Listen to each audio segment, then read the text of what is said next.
summer here at Bondi Beach, normally a very happy time, and yet today this cold gray kind of set in, which really is almost symbolic of the mood that so many people are feeling here, this light rain coming down. There's a lot of sadness about what was supposed to be a day of celebration, the first day of Hanukkah. People were out at a celebration by the beach. This area has one of the largest concentrations of Jewish population in all of Australia, and many of them, hundreds if not thousands of them, were out celebrating when this father and son, the father who moved to Australia back in 1988, his son was born here. His son's been studying the Quran and Arabic for the past year. His teacher says they showed up with a stockpile of rifles. It turns out the father was a licensed gun owner here in a nation that has incredibly strict gun laws for the past 30 years, ever since the last mass shooting basically caused the country to collect most people's guns. But certain people have a license if they're members of gun clubs. Apparently, this father was a licensed member of a gun club, but he had 6 rifles. One of those rifles, as you mentioned, was yanked away from him by a Muslim man, a bystander, who ran up, apparently not concerned for his own safety, took the gun away, pointed it at the father, but didn't shoot. The father actually ran away, ran back towards his son onto a nearby bridge just over there, and it was police that fired the shots that killed the father. The son was seriously injured. He's currently being held at the hospital, guarded by police, has yet to be charged, but is expected to face charges in the murders of 15 people, including 2 rabbis, including a 10-year-old girl who one of the victims' brother-in-law told me is the daughter of Russian immigrants. A lot of sadness out here, a lot of questions about how the warning signs, the anti-Semitism that's been growing since October 7th, 2023, has gone unchecked, some say, by the government, and now you're seeing the aftermath here. A lot of suffering, and funerals expected to begin possibly as early as tomorrow. Will, thank you so much for being there. There's so much more to learn here and learn. Well, guys, this is insane. Okay, on Saturday night, I announced the mass shooting at Brown University, and I told you that I had family who attend Brown University, and a few hours afterwards, we're seeing this insanity unfolding in Australia. This is one of the things that we talk about regularly about how immigrants of a certain demographic come into a country that is primarily open and accepting, and then we begin to see attacks like this. Now, we've been hearing things on mainstream media about stricter gun control. We're going to be looking more at some of the statements made by the Prime Minister of Australia. And I'd like to know your thoughts in the chat, okay? Now, this post here lets us know that the firearms used in the attack were legally owned by the assailants. Australia has some of the most strict gun control laws in the world, and yet it did nothing to stop these 2 people from doing this. Now, there's going to be more conversation around this. I know that there are people out there who believe that stricter gun control will solve or end all crimes. But look at the UK, all right? They've taken away everyone's guns, and what happens next? They begin to use knives. And I think we should, have more constructive conversations around the enforcement of existing laws.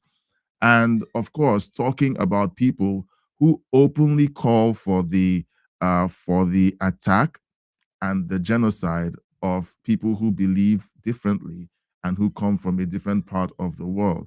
These are things that need to be discussed. Now, we're having the politically correct commentary coming from mainstream media. All right, so let me know your thoughts in the chat about this. Now, this is an attack that has happened in Australia. A lot of people who watch this channel are from the United States. Now, one of the things that we need to realize is that stuff that's happening halfway across the world or at the other end of the world could very well be happening in your backyard. and you should be able to learn from what's going on there so that you prevent it from happening in your own country. Now, here is another update. The family of the terror attackers are now calling the police on journalists at their house, demanding privacy and complaining that the media keeps knocking on their door and disrupting them.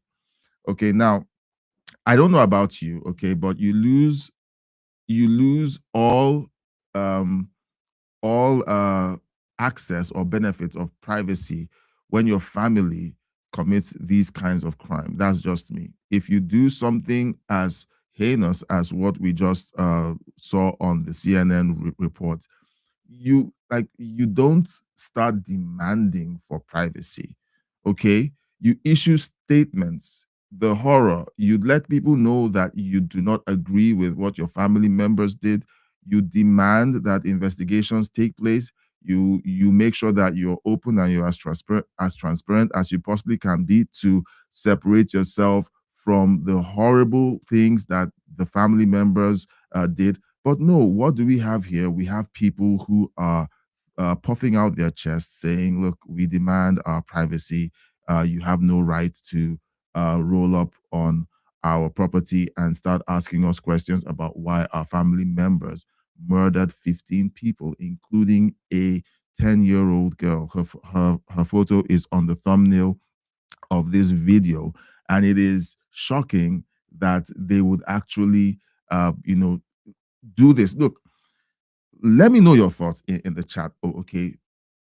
Do you think that the ability for people to say things like this goes away once terrible crimes are committed by them? Right? You don't have the right to say, look, these people are disrupting us, when your family is responsible for essentially ending the lives of 15 people. And okay, well, let's watch this video, okay, and keep your comments coming.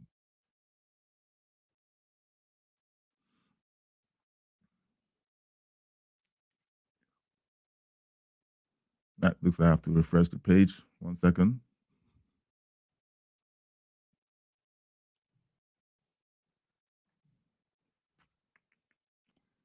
All right, so the video isn't playing crazy. All right, now, the prime minister, okay, so this happens occasionally, and this is weird, okay? Let's see. I'm gonna go back here.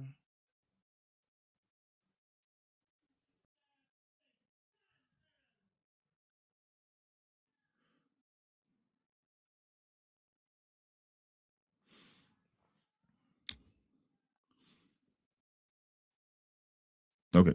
Now X is acting out. Now I chose to run the live stream differently today because I wanted to be able to go through some of the real-time posts happening on X. Now, meanwhile, the prime minister, okay, on the heels of this attack, makes this outrageous statement. Okay, he says that the true threat is right-wing extremism. Why is it that whenever people who are clearly not right-wing, people might say, well, people of this religion are deemed as right-wing? Well, why is it that they tend to, to attack other people who are right-wing? All right, so I don't think they represent right-wing. And why is it that they seem to have a cozy relationship with other groups that are known to be left-wing? Okay, leftists and people from this religion do very well together. You can see it with the election in New York. Okay, the mayoral election in New York. They have a history of working so well together that people begin to wonder, how is it that these two people agree on so much when fundamentally they should be at odds, because this religion doesn't agree with a lot of the things that leftists push. They don't believe in any of that. Okay, so why is it that there is this unity between these two groups? Okay, now That is something that many people are wondering at, and yet again, we have um, accusations that systemic violence essentially is a right wing problem. Okay. Now, as someone who would be identified as someone from the right wing, I totally disagree because most of the right wingers that I know do not subscribe to violence. They do not subscribe to mass shootings. They do not subscribe to any of this insanity. All right. Now, as an update to the Brown University situation, okay, we have the reports that have essentially come in, and what we see. One second.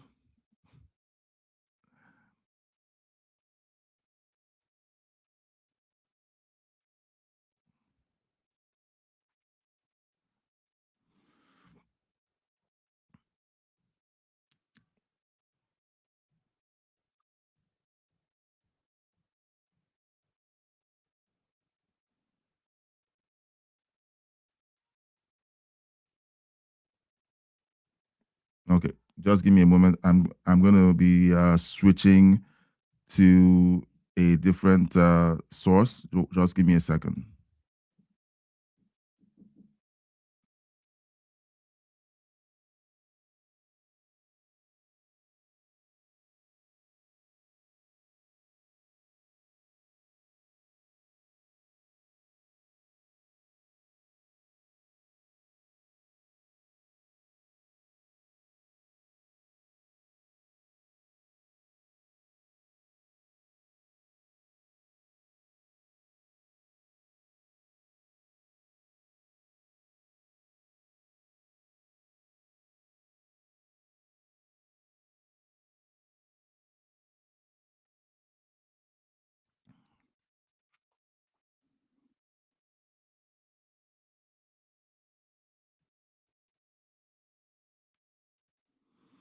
All right. So let's keep going. Okay.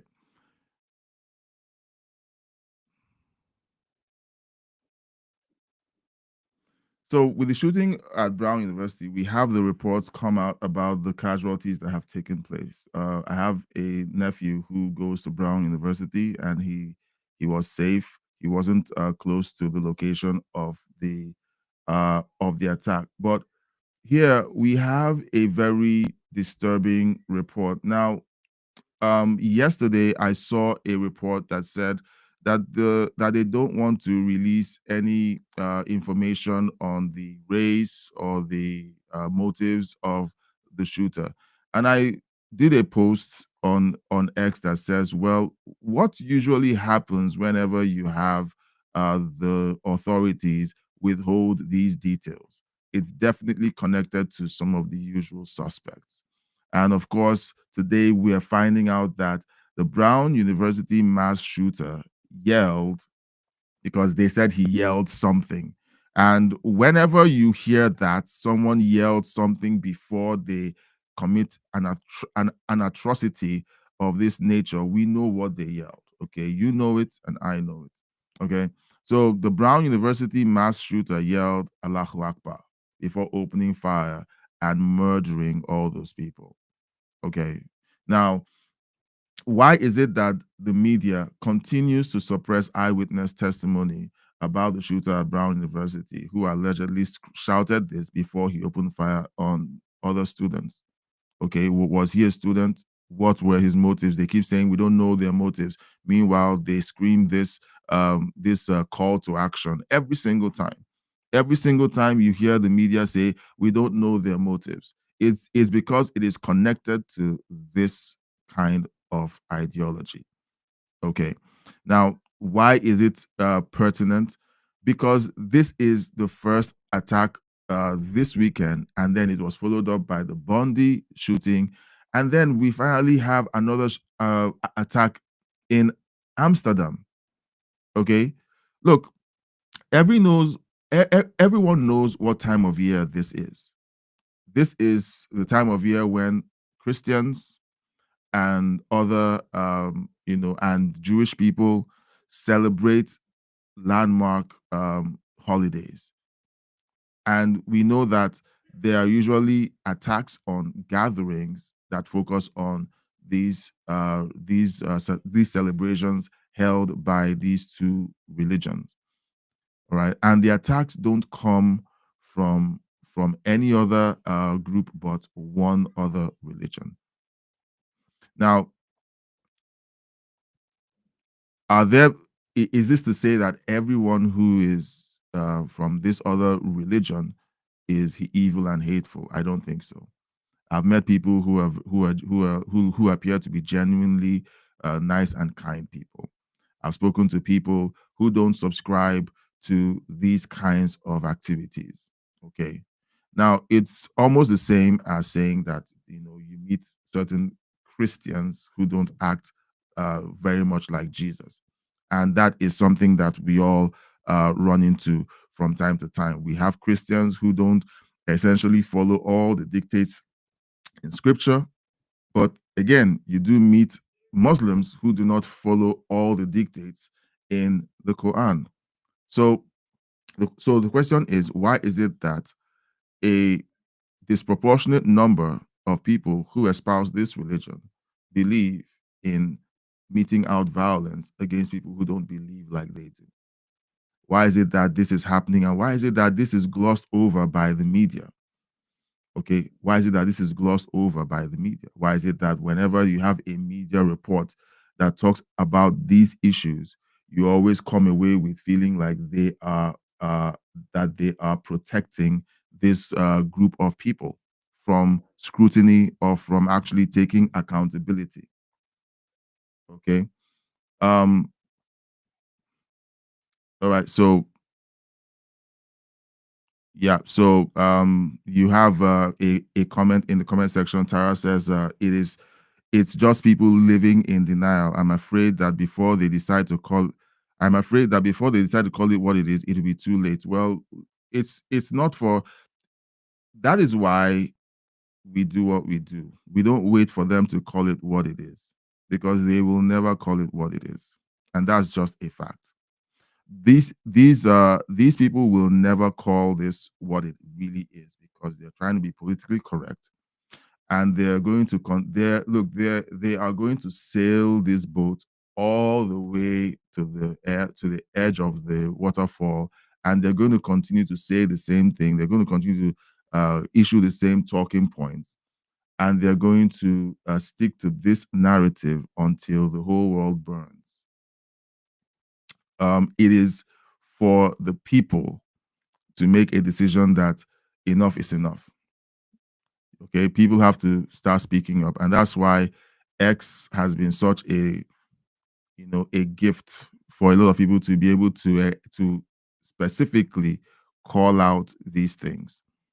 Whenever you see violence of this nature and the news is focusing on gun control, like the insanity of what we hear on the news is crazy. Okay.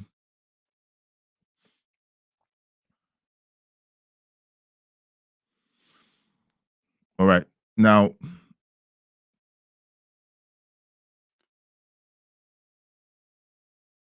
the president of Brown University has been unable to issue a proper statement about what took place on her campus. And why is that? Because they don't want to say this person who killed several students in our school was from this demographic. They're being very politically correct about this entire thing. They don't want to be the ones to be called this phobe or that phobe. All right. And um 2 dead, several wounded. All right. It's been over 6 hours. It's been over 6 hours. Okay. Right now it's about how many hours since? 38 hours or so since this happened. There's been no footage. All right. The campus has over 800 cameras that surveys the entire campus. How come we don't have any information about what happened, how it happened? We know why it happened, because everyone heard what he said before he started firing. And then you have zero pictures of the suspect, because no, it's not politically correct to point out that this person that is from a demographic that people have been screaming about have problematic ideologies that are incompatible with the West is one of the people who essentially fired on other students. Look, um, I I I really don't care. I really don't care that that this isn't a popular take. I don't care that this isn't a popular take. Okay. Now, no one has been arrested yet. I don't see any arrests yet. No arrests. No photos have been released to say um, this is the individual. This is the person of interest. Nothing. After over 30 hours or after the incident. All right. Everyone can feel like, okay, well, the government is doing everything they can to, to expose this or to investigate this or to bring this person to justice. Do you believe that they are doing everything they can when you haven't even seen one frame? You haven't even seen one pixel pointing out the fact that this is the person of interest. If you see anyone like this, then let's have some information on that person. How come that hasn't happened yet? They have, look, let me repeat it. They have over 800 cameras on that campus. How come that hasn't happened? Okay. So let me know your thoughts in the chat. Tara says, Saudi Arabia does not tolerate extremism. They don't allow extremists into their country. Why is it that the West has to be the sanctuary of people who can't even, or who won't even be allowed in other countries that supposedly believe and practice the religion they do? Can someone tell me in the chat why that is a thing? Why is it a thing that that other Middle Eastern countries won't even take refugees from Afghanistan? They won't take refugees from Palestine, from Gaza. Okay, Egypt has this gigantic wall that would put the southern border wall to shame. Have you seen that wall? It is immense. Why is it that Egypt gets to keep the people of Gaza out of Egypt, but Israel is expected to take them in and live cozy with them?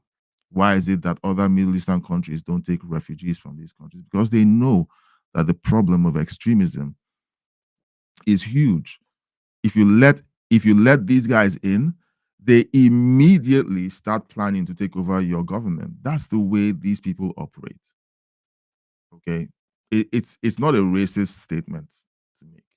It is an objective fact that has been seen decade after decade. None of the Middle Eastern countries want these jokers in their borders. Tara says, they try to pet or protect the terrorists. It could be out of fear of wanting to be politically correct. Well, I would call it suicidal empathy. Okay. Now, guys, I want to apologize that we don't have footage from the news outlets. All you've got today is me. Okay, you have me, my commentary, and to be honest, I wanted to be able to get these videos out. We had a late start today, and let me know in the chat if you like my commentary. I see a bunch of you watching, and I want to say I'm grateful that you're hanging out with me today. All right, so we have another story coming from Amsterdam. Okay, because whenever we point these things out. Look, guys, I'm sure you guys know that I am not a phobe or whatever. I'm not a transphobe. I'm not a homophobe. I'm not an Islamophobe. I'm just uh, speaking objective truth here. Okay. It is objectively true that you have an attack that happens in Brown University.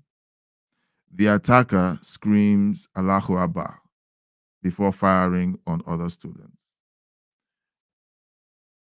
Till today, the authorities don't want to release the motive behind the attack. Fine. You have the attack on Bondi Beach, Australia. You have casualties, including a 10-year-old girl. Right.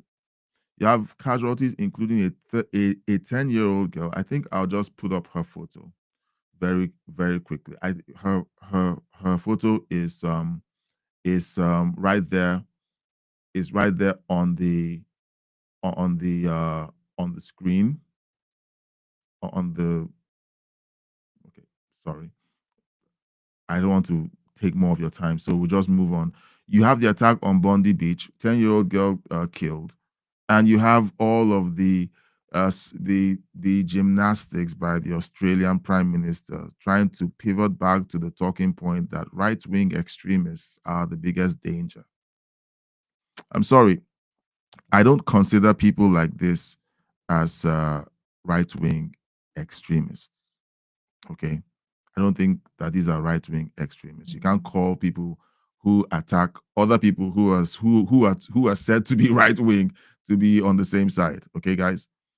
Then you have this incident at Amsterdam, the same group of people attacking in Amsterdam. So here's it. So here's the story, and I want to apologize. There's something wrong with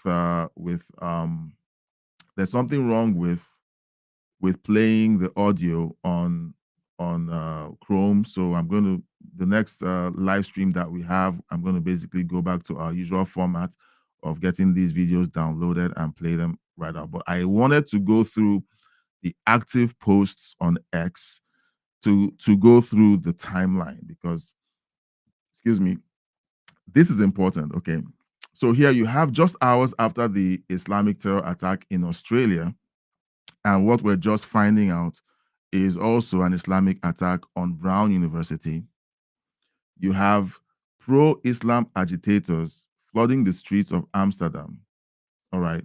And what are they trying to do? They are trying to intimidate the Jewish population who have just started celebrating Hanukkah. All right. In Manchester, in England, after the attack in Australia, pro-Palestine protesters flooded the streets in Manchester celebrating the attack on Bondi Beach. You can't continue to claim to be the party, or sorry, the religion of peace whenever you throw a party when people are killed, people who don't worship the same way you do. It is something that needs to be pointed out and discussed very openly. I'm sorry, but something just has to be said. Okay. So we have all three of these attacks happening within hours of each other from the same demographic, and people in the mainstream media and people in the press, people in politics don't want to call it what it is. Your energy guy says, this isn't even funny anymore. There is a need for us all to be vigilant and see this for what it is. These guys are terrorists. Well, will left-wing politicians call them out to be terrorists? Will right-wing politicians do what is necessary to protect their citizens from people like this? Because whenever you're playing these games of political correctness and people are dying and you're just afraid of losing votes, okay, you don't deserve to be in office. Right now, The whole world is being ruled by politicians and not statesmen. Okay, politicians, uh, they make decisions based on the next election cycle. Statesmen make decisions for the next 100 years. They don't want to protect their votes. They don't want to make decisions based on their need to get votes. They make decisions because it is necessary to protect the people, to protect the nation. And whenever we're faced with these kinds of crises, what do we keep seeing? We keep seeing the difference between true politicians and statesmen. People who speak up for their countries and for their citizens, and people who simply want to pander to a certain demographic in order to get votes. That is the difference. That is the difference. Okay. So let's see. I'm looking through the comment section because we didn't cover these comments during the last couple of live streams. So let me know in the chat. Of course, you've watched the content, you've seen the stories. What do you think about the fact that it's been over 30 hours and there's still been no information on the shooter after a campus filled with over 800 cameras still hasn't revealed who the shooter is? All right. I mean, make that make sense. We have the shooting on Bondi Beach, the horrific shooting in Bondi Beach. But instead of talking about the fact that people who are hateful to other religions and people who worship different from them could easily get a firearm and use that to attack other citizens who were simply celebrating Hanukkah, they are talking about stricter gun control. Australia has possibly some of the strictest gun control laws in the world, and yet this happened. So it's not about stricter gun control laws. It's about calling out the situation for what it really is. There is a group of people who have violent tendencies towards other people who do not believe like they do, and they are living, in your countries. You might call it racial profiling or Islamophobia. Let's just call it what it is. Okay, it is simply a group of people who don't want to coexist with everyone else. That is a sad reality, but that is what it is. It is what it is, and we need to call it out. Okay.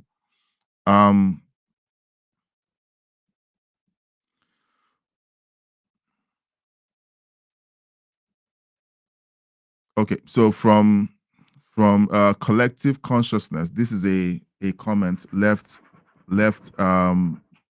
during the live stream where Tom Homan destroys Governor Pritzker.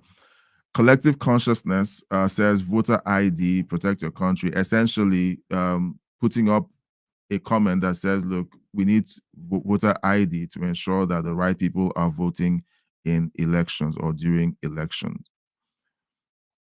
We have Ben Dux 9367 on the live stream that says Trump wins a bombshell ruling. Says people just do not understand war. In Vietnam, Vietnamese would hide in the mud, caves, holes, etc., and come up firing into the backs of 18 and 19-year-olds. There is a lot of distance. There's a lot of distance between the real world and a lot of people. A lot of people are living in this simulation that is of either their own making or the making of the social media groups that they coalesce into. And they believe that the whole world is a certain way. When you look at the fact that a certain country is shipping tons of poison into your country, and the government of that country isn't doing enough to protect or to prevent that from happening, the government of that country has to pay the consequences. And of course, we're not saying that that the United States should go all out and invade Venezuela. We're saying that if the United States decides to park its warships in international waters and keep the poison from crossing over into the United States is well within its rights to do so. It's really that simple. It's not rocket science. Okay. If you will not prevent or police your waters adequately, then we will police our waters adequately. It's a very simple take. Okay. Let's see. Bendox says they were considered non-threatening and should have been ensured dead, as was the practice in Vietnam during the conflict. The Venezuelan boatmen were not done. They were trying to reinstate the boat drugs and contact their compatriots. Bendox continues. War is hell, no doubt, but terrorists who transfer a drug that kills 25,000 people per boat are fair game and must be stopped. It's hard for many to understand. Get used to it. They know full well what they are up against and take their chances. And then he finalizes his thoughts by saying, the drugs they bring kill Americans. And that's where I wonder why it's so difficult for people to come to terms with the fact that if you're protecting your own citizens and you do so with extreme prejudice against an enemy that is bringing poison to destroy your citizens, you're well within your rights. It's really that simple. Okay. If someone comes to my home and attempts to do harm to my kids and to my wife, I am well within my rights to do whatever it takes to prevent that person from doing that permanently. Okay. Now, I know that there are some countries where insane laws protect the criminals, they protect the attackers and not the victims. And so when you have people defending their homes and their families, they get prosecuted, they get sent to jail. And then the criminals get to walk free and they get emboldened to commit more crimes. And circling back to the story that we just covered this afternoon, we see people let into the country by the through the generosity of the West, turn around and begin to attack the West. Okay, using the freedoms that they have in the West. These people would not have been able to gain access to guns in the countries that they came from because the governments know that they're crazy. They know that they can't let them have guns. And so they prevent them from having guns. The suicidal West has laws that allows them to walk into a store with a driver's license and with a very, very flimsy background check, and then they get to own guns. Okay, they like, and then they use those guns against other citizens who are there worshiping and minding their own business. The other citizens didn't buy guns to attack them. They didn't buy guns to go after them and their families. You have these people's families saying, in essence, these people are bothering us. Okay, now Twitter or X chooses to behave itself. Well, we're essentially done with the news coverage. This is very annoying, but we're going to figure this out. Okay, now we are. Oh, 2 hours ago, the authorities confirmed this camera angle provides the clearest footage of the Brown University shooter. Okay, so let's have a look at it. Okay, better late than never, guys. So let's just have a look at this coverage. Okay, this is. I'm not sure we're going to have audio here. I am not sure we're going to have audio. So let me see if I can. Can I? All right, I'll just play it. I don't think you. Oops, sorry.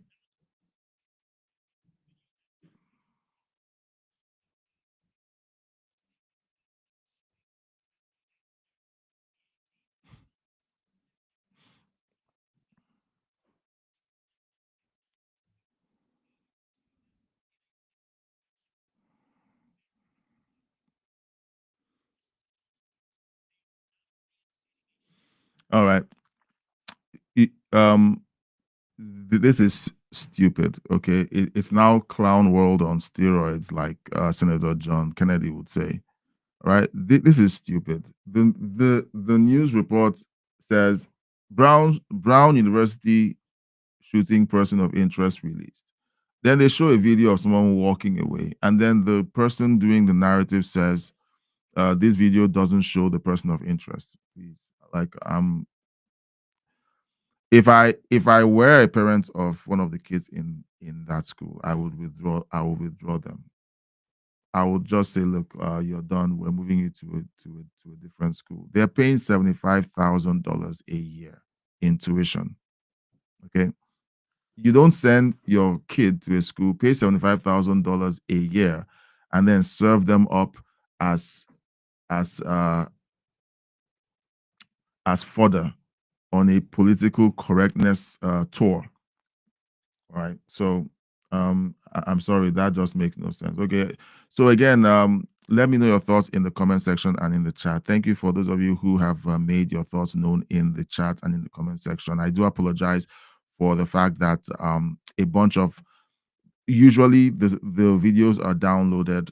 We were running behind schedule. We attempted to see if we could make this work, and it worked before we went live. And once we went live, X began to act up. So we do apologize for the snafu. Send us topic ideas and your thoughts in the email address on the screen. Let us know what topics you would like us to do a repeat on or a deep dive on, if in case there's any you have, or if you have any suggestions for the live stream, you can send them to the email address on the screen. You can use the QR code at the top right of the screen to donate to us, or you can use the link in the video description to send us a donation. It keeps the lights on. Don't forget, you can leave a super chat or a super thank in the comment section if you enjoy the content that we are making today. So that will be it for this afternoon's live stream. We're going to be back at 9 p.m. Eastern tonight. We are looking at the possibility of making our evening live streams earlier in the evening. My viewers have informed me that it is possible that most of the people who would want to watch the evening live streams would prefer it to be earlier. So we're looking at making an adjustment to our timetable. So thank you so much for watching up to this point. Let me know your thoughts as always in the chat and in the comment section. Support us. And if you have followed this content so far, consider subscribing to the channel. Hit the bell icon so that you'll be notified whenever we go live or post fresh content.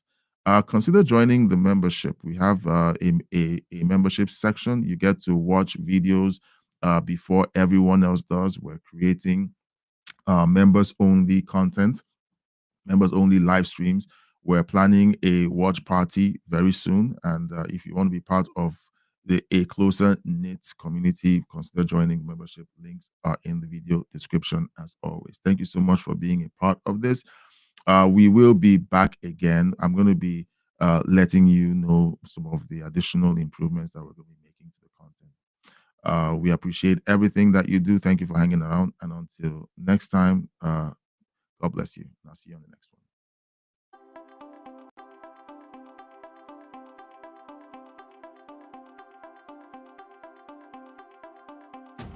Welcome to Headlines and History, live news reactions and your views. We're about to go live soon, so grab your spot and get ready for a sharp, balanced take on today's biggest news stories with a dash of historical insight. Stay tuned. Each week, we tackle the headlines that matter: politics, economics, global events with a balanced lens. We'll react live, tie today's stories to historical moments, and spotlight your views in the chat. From trade talks echoing the 1990s to crises recalling 2008, we're here to unpack it all. Your voice drives the show. Share your thoughts or historical parallels in the live chat, and we'll dive into the best ones. It's news, context, and community all in 1 hour. We're moments away from launching Headlines and History. Stick around for live reactions, historical nuggets, and your chance to chime in. Hit the notification bell, prep your comments, and let's make sense of the news together.